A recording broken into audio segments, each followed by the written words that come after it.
अस्सलाम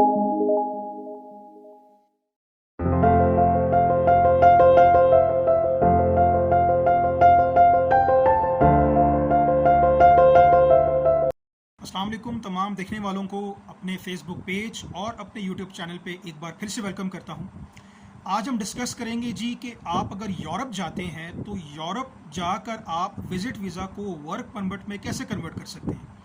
मेरे काफ़ी दोस्त अहबाब हैं जो कि मेरे क्लाइंट्स भी हैं, व्हाट्सएप पे मुझसे पूछते हैं, कॉल्स पे पूछते हैं, कमेंट्स पे पूछते हैं कि जी हमारे पास अगर विज़िट वीज़ा आ जाता है यूरोप का, ये शेंजन का जो कि 90 डेज़ का होता है, तो हम क्या वहाँ जाकर इस वीज़ा को वर्क में कन्वर्ट कर सकते हैं? जी बिल्कुल कर सकते हैं आप। इसका तरीकाकार ये है कि आज हम इस वीडियो में 3 ऐसी टॉप कंट्रीज़ को डिस्कस करेंगे जो कि आपको वहाँ जाके ईज़िली काम मिल सकता है उन लोगों को जिनके पास कोई स्किल्स हैं।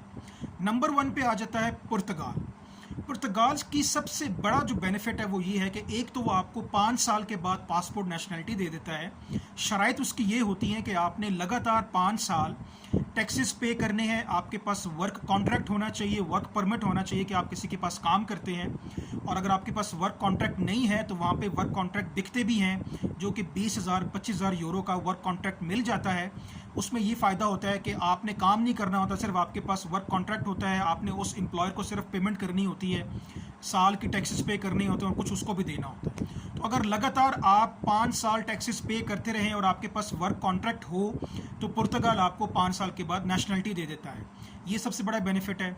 नंबर 2 पे आ जाता है आपका जर्मनी। जर्मनी क्योंकि इंडस्ट्रियल कंट्री है, फैक्ट्रीज़ है वहाँ पे, तो जर्मनी में भी आपको काम मिल सकता है। अगर आप विज़िट वीज़ा पे जाते हैं तो वहाँ पे भी सिर्फ उसका थोड़ा सा ज़रा डिसएडवांटेज ये है कि वो आपको 10 साल के बाद नेशनलिटी देता है और आपने लगातार 10 साल उनकी जो लॉज रूल रेगुलेशन उनको फॉलो करना है, टैक्सेस देना है, आपके पास वर्क परमिट होना चाहिए और वर्क परमिट जेन्युइन होना चाहिए। 2 तरीकाकार है, या तो आप वहाँ जाके वर्क परमिट आपका कन्वर्ट हो जाता है जो कि बहुत कम चांसेस होते हैं। ज़्यादातर ये होता है कि लोग वहाँ से वर्क कॉन्ट्रैक्ट लेकर आते हैं पाकिस्तान में, यहाँ से फिर जर्मन एम्बेसी से वर्क वीज़ा लेकर जाते हैं। नंबर 3 पे आ जाता है इटली। इटली क्योंकि आपको पता है कि इस टाइम यूरोप में सबसे ज़्यादा बर्डन इटली के ऊपर हमेशा रहता है, क्योंकि जितने भी आपके रेफ्यूजीज़ हैं, असाइलम सीकर्स हैं, वो इटली उनको जो है वो होस्ट करता है। इटली उनकी हर किस्म की रिस्पॉन्सिबिलिटी उठाता है। जितने भी लीगल लोग हैं, इलीगल लोग हैं, उनका सबसे पहला डेस्टिनेशन इटली होता है। तो इटली के ऊपर बड़ा ही बोझ होता है, ख़ास तौर पे उन लोगों का जो कि इलीगल तरीके से इटली में आते हैं। तो इटली क्या करता है कि अगर आपके पास वहाँ पे कोई काम मिल जाता है, आपको कोई जॉब मिल जाती है और आपको कोई जेन्युइन वर्क परमिट दे देता है, आपको कोई जॉब पे रख लेता है, तो आपको उसी टाइम फ़ौरन आपको वर्क परमिट इशू कर देता है। वो सीधी सी बात है, अपने सिर से जिम्मेदारी उतारता है कि ठीक है इस बंदे को जॉब मिल गई है, अब ये अपनी रिस्पॉन्सिबिलिटी खुद उठाएगा।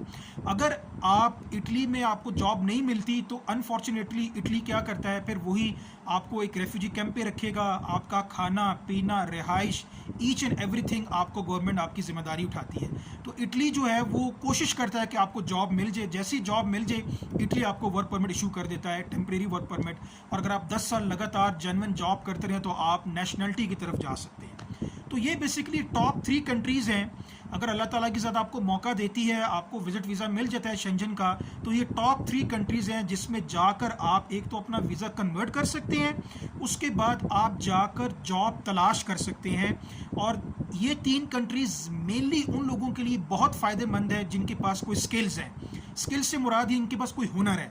मिसाल के तौर पे आप इलेक्ट्रीशियन हैं, आप कारपेंटर हैं, आप वेल्डर हैं, आप पेंटर हैं, आप मैकेनिक हैं, इस तरह की जो फैक्ट्री नुमा स्किल्स होती हैं वो भी मिल सकती हैं। जर्मनी में अगर आप पढ़े लिखे हैं, आप ग्राफिक डिज़ाइनर हैं, आप इंजीनियर हैं, आपके पास कोई एक्स्ट्रा ऑर्डनरी स्किल्स हैं, तो आप जर्मनी में बड़ा अच्छा सेट हो सकते हैं। इटली में, पुर्तगाल में बनिस्बत जर्मनी के चांसेस कम होते हैं जो कि हाईली स्किल्ड लोग होते हैं। हाईली स्किल्ड लोग ज़्यादातर जर्मनी में काम करते हैं क्योंकि जर्मनी एक इंडस्ट्रियल कंट्री है। जिनके पास तालीम नहीं होती, उनके पास ये छोटे मोटे हुनर होते हैं, वो इटली में, पुर्तगाल में सेट हो सकते हैं। और पुर्तगाल का मैं ज़्यादा रिकमेंड करूँगा क्योंकि पुर्तगाल आपको पेपर्स डॉक्यूमेंट्स जो है वो बहुत जल्दी दे देता है और आप बड़ी जल्दी जो है वो यूरोप की नेशनलिटी हासिल कर सकते हैं। تو یہ بیسکلی اپڈیٹ تھی وزٹ ویزا کو ورک پرمٹ میں کیسے کنورٹ کرتے ہیں. آپ کوشش کریے کہ ان 3 کنٹریز میں جا کر اپنے لیے کام تلاش کریں. امید کرتا ہوں کہ آپ کو اس ویڈیو میں کافی حد تک انفارمیشن مل گئی ہوگی. آپ کو کوئی گائیڈنس چاہیے, کوئی کنسلٹنسی چاہیے تو آپ میرے گیون کانٹیکٹ نمبر پہ رابطہ کر سکتے ہیں. ہم ایز آلویز حاضر ہیں آپ کو تمام قسم کی سروسز پرووائڈ کرنے کے لیے. مجھے دیجیے اجازت. میری ویڈیو کو کائنڈلی لائک کریں, سبسکرائب کریں اور اس کو باقی دوست احباب کے ساتھ بھی شیئر کریے تاکہ کسی کا بھلا ہو جائے. اللہ حافظ.